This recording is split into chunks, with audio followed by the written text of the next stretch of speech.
Hi guys! Hello! Happy Tuesday! And ngayon we are in love kasi naka-red tayo. Charot na. Ay, totoo ko sila nagbigay nito. Nalimutan ko. Parang, basta, ang ganda nito. And, tawag nito, dito naman sa farm lang. Oh, tignan nyo ang ilog. Hindi siya masyadong clear. Kasi kanina, nagising ako mga around 3 AM. Napakalakas ang ulan, napakalakas ng kidlat. Kaya nga nawala yung kuryente. Nagising kami kasi igang nawala yung ceiling fan. So wala ang kuryente kanina. So umuulan siya na malakas kaya hindi siya masyadong clear ang ating ilog Pasig. So we're gonna go. Punta na tayo. So dito naman tayo, so you know, mingaw na po kasi wala nga si Brenda. So kami lang tao dito guys. So let's go. And guys, ay magluluto tayo ng talong. This is my favorite. So this is fresh from the farm kasi marami kaming talong na tanim at nag-harvest sila. At inulam nila kaninang umaga at ito may sobra. Alam nyo, paborito ko ito talong kahit anong luto. Maprito man yan, nasa sinigang. So, gagmayonin natin siya because adobohin natin yan. Ganito talagang ng talong. Oh. Sakit mo.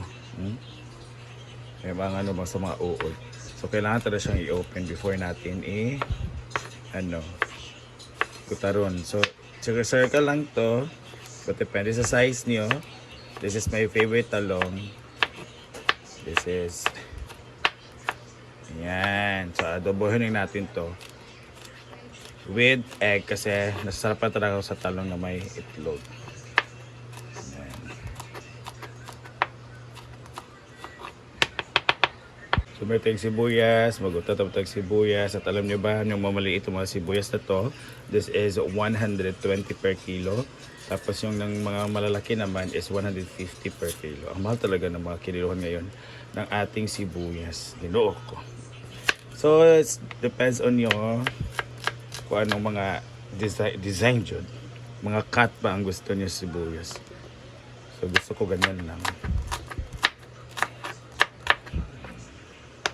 So, may bawang din tayo dito. Ang bawang natin dito is 100 per kilo. Napakamahal na naman ng mga bawang mga bilihin.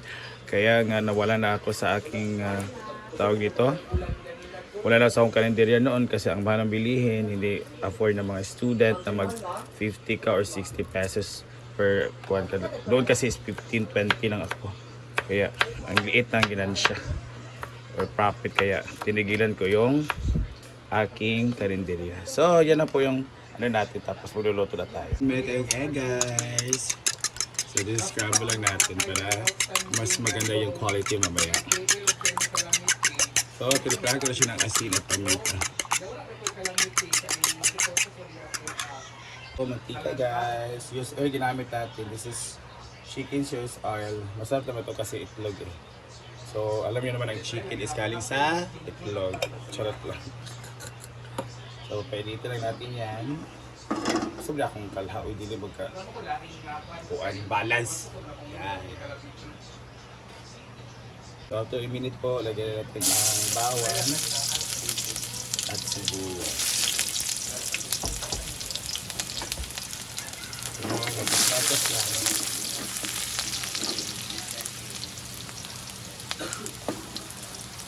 Kapag ganyan talaga ginagamit na kawa. Ito tawag na. Basta.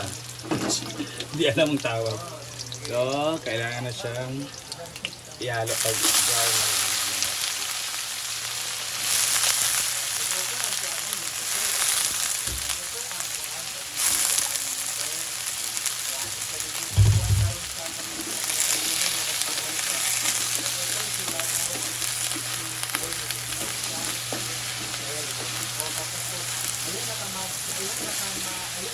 Then, lagyan natin ng toyo konti. Any toyo will do. And MSG. Kayo na bala ko ng MSG dyan. Gusto niya. Parakawa na yung boom. And Mrs. Metal.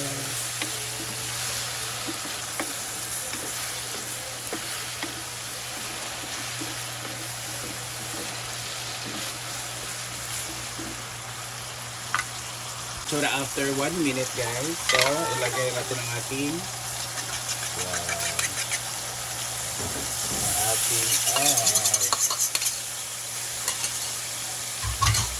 and ito si Michael.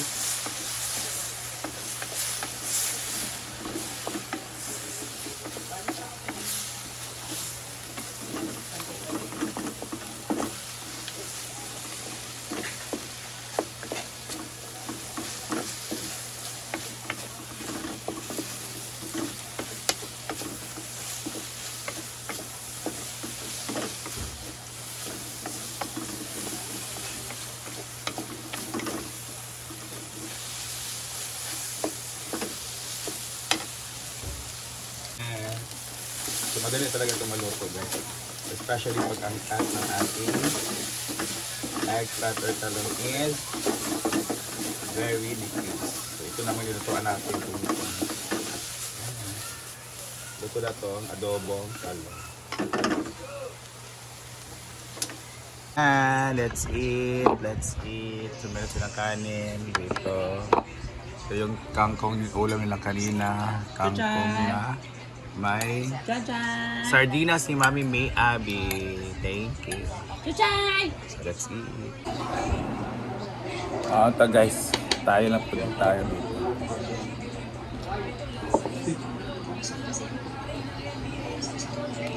Gawad! Naga? Oh. Is gawad!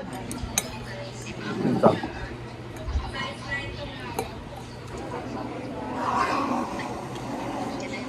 Na! Away na. Away na sa bukog!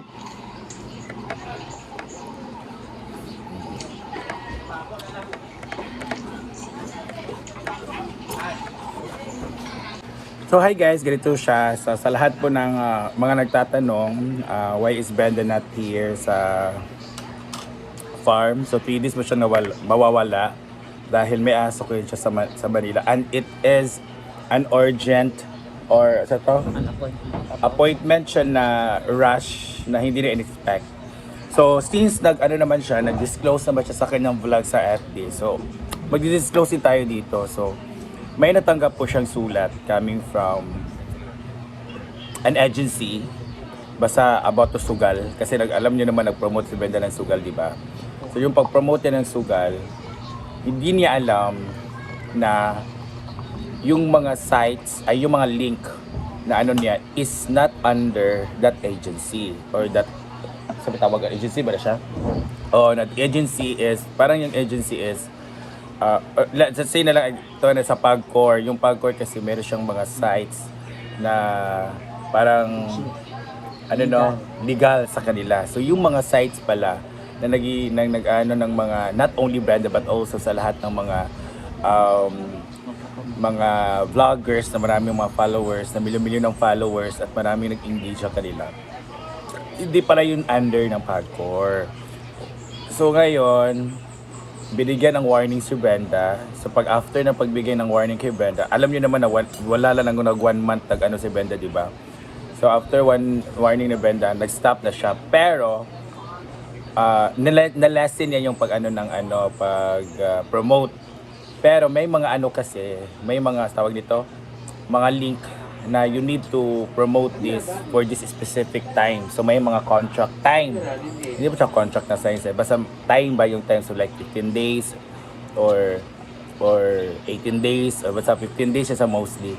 So yung pag-warning kay Brenda is 10 days pa, so may 5 days pa. So parang basta ganyan ang so kaya binigyan siya ng letter dito na magsisettle sila doon sa Pagcor sa Manila. Kaya pumunta yung si Brenda doon. So, we are hoping and praying na sana ma-okay na. So, it's very unfair ba nga siya lang. So, marami din palang mga vlogger na binigyan. So, good to know na si Brenda lang yung first, isa sa mga konting vlogger na binigyan ng na pumunta talaga early para mag-settle. So, settle na doon. Well, I hope na kaon ko. Yung story. Sabi when you don't talk to me, it's foul. Sorry. Kaya we are praying and hoping na sana masettle. Hindi na laki at hindi na madidipin yung hindi mo siya kaso para siyang warning na ma-warning. So magharap si Brenda at yung complainant. Complainant. So let's eat guys. So we are hoping and praying. Thank you for watching. This is our adobo with mga chika about Brenda. Thank you for watching. Love you guys.